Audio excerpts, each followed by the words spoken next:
The Carmen Rupe Memorial Trust works towards wiping out the stigma and the exclusion that transgender people experience. Carmen Rupe was an icon for Sydney's transgender community, a volunteer and a constant campaigner.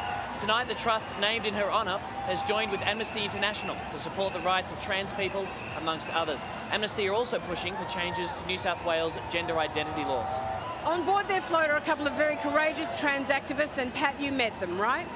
I did, Mags, yeah. They're two incredible trans activists. Calpernia Addams is an American actor and trans activist, and she's worked on big Hollywood films like Transamerica.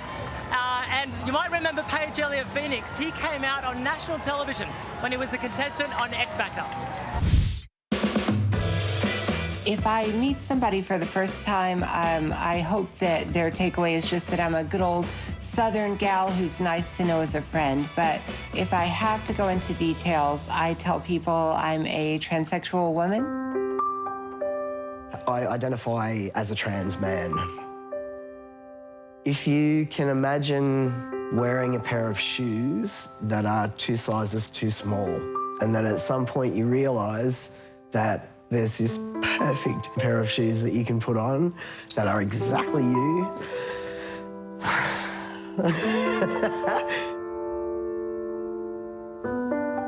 The trans movement is a full decade or more behind the lesbian and gay movement in terms of achieving legal equality. A really good example of how that has impacted me personally was that I was able to marry using my passport. When the documents were cross-checked and they realised that I had a female birth certificate, my marriage was annulled.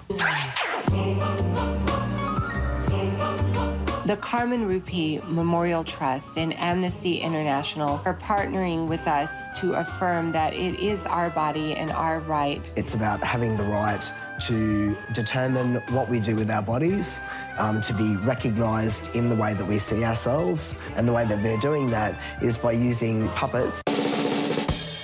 One head can be on the one body and then the other head on the other body and switch back and forth.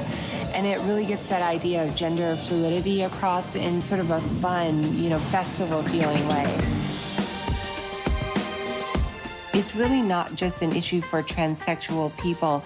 It's an issue for humanity to cast off the shackles of these gender roles and just express our authenticity as a human being. Every day that I get up and I look in the mirror and I get to shave and I feel into this body that I'm in and I know that it's exactly where I'm supposed to be.